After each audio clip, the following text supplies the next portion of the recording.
Combattantes et combattants, la semaine dernière, nous avons tous assisté à des scènes de violence innommables qui n'honorent ni la mémoire ni les combats de notre héros, Étienne Tshisekedi Mulumba, paix à son âme.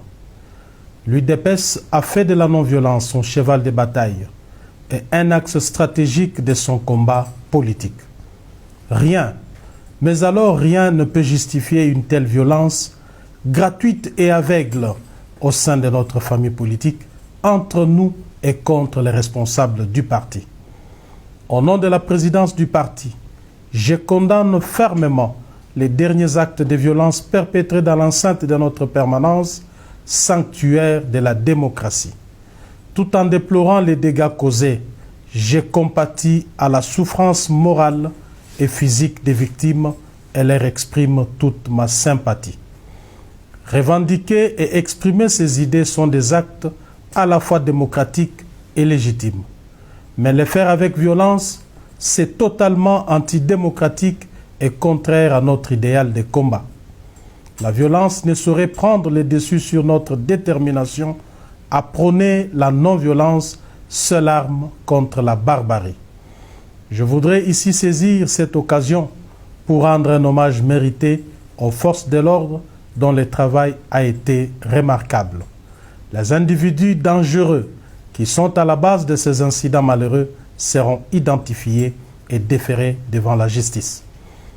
Aussi, les sanctions disciplinaires doivent-elles s'appliquer à l'encontre de tous ceux qui confondent la liberté d'expression avec la violence. À l'initiative de nos pères fondateurs, l'UDPS a été créée en tant que parti politique avec un idéal et des objectifs à atteindre qui nécessitent un comportement digne. J'en appelle donc à la conscience et au sens élevé des responsabilités de chacun de nous, afin que cessent immédiatement les actes ignobles, sans intérêt et qui n'élèvent pas notre parti. La discipline ainsi que le respect dû à la hiérarchie doivent désormais être des mises afin d'assurer le fonctionnement correct et harmonieux de nos structures. Combattantes et combattants, nous avons traversé des moments plus difficiles que celui-ci. Ensemble, nous avons toujours été capables de transcender nos égos au profit de l'intérêt commun. J'attire votre attention sur le fait qu'à chaque tournant important de notre histoire, notre parti a toujours été l'objet de menaces de déstabilisation. Alors que nous avons déjà commencé le vaste chantier de redynamisation du parti avec comme première étape Kananga et Tshikapa, voilà qu'une main noire agit dans l'ombre pour tenter de nous diviser et déstabiliser.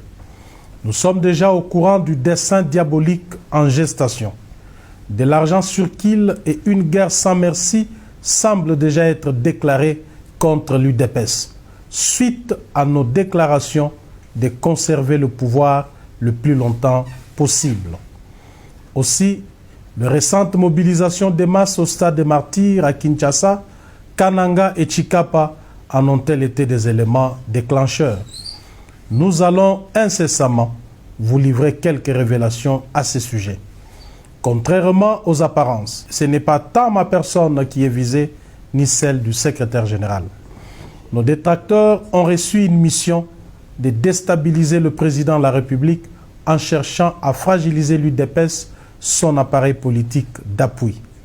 Base silencieuse. Vous leur avez déjà répondu par votre présence massive au stade des martyrs le 15 février dernier à l'occasion du 38e anniversaire de notre cher parti.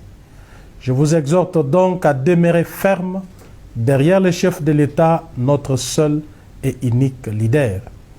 Combattantes et combattants, je voudrais ici, bien que l'ayant assez souvent expliqué, revenir sur des questions qui suscitent encore débat au sein de notre famille politique. Il s'agit en effet de l'intérim du président du parti, du mandat spécial et de l'article 26 de nos statuts, lesquels stipulent, je cite, « En cas de décès, de démission, d'empêchement définitif, d'expiration des mandats ou d'interdiction d'exercer du président du parti, un directoire composé du président en exercice de la Convention démocratique du parti, du secrétaire général du parti, et du président de la commission électorale permanente du parti assume son intérim pour un délai ne dépassant pas 30 jours, au cours duquel il est tenu de convoquer une session extraordinaire du Congrès en vue de l'élection du nouveau président du parti.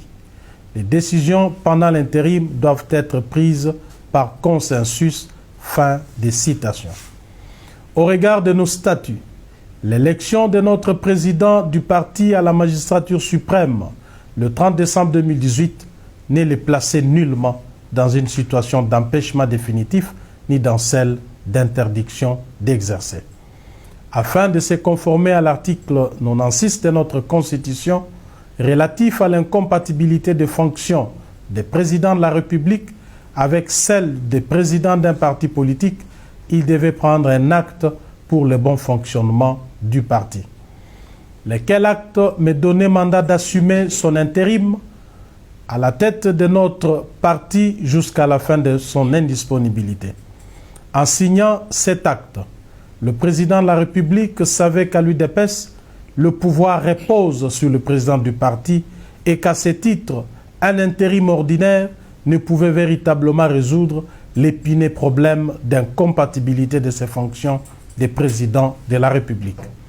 Raison pour laquelle il est indiqué que cet intérim s'accompagne de toutes les prérogatives du président du parti, notamment en ce qui concerne l'article 23.4 et 10.c, d et de nos statuts.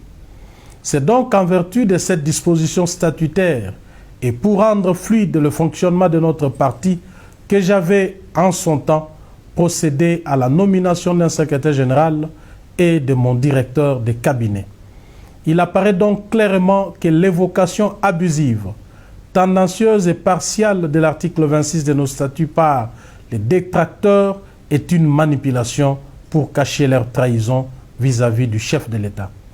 Par ailleurs, contrairement aux fausses informations répandues, permettez-moi de déclarer avec force que jamais je n'ai nommé un quelconque bureau de la commission électorale du parti.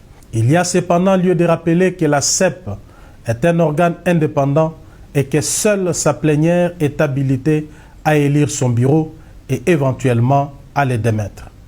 À cet effet, considérant le principe de parallélisme des formes et des compétences, j'ai été simplement tenu informé de l'élection d'un nouveau bureau de la dite commission.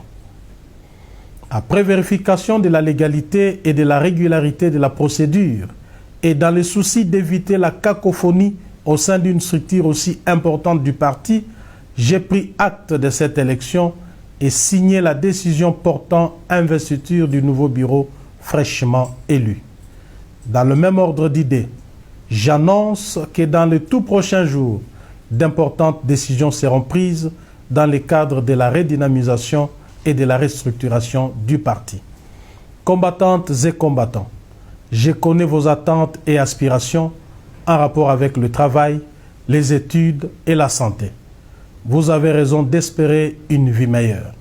C'est aussi l'idéal pour lequel nous avons combattu des années durant et qui est encore à nos yeux d'actualité. Le chef de l'État, avec son gouvernement, ne ménage aucun effort pour attirer des investisseurs dans notre pays, créer des emplois et donner du travail aux Congolais. Ces combats, la présidence du parti les mène en collaboration avec le gouvernement. Cependant, il n'est pas vrai, honnêtement parlant, d'affirmer qu'aucun combattant n'a trouvé du travail jusqu'à ce jour pour le compte du parti.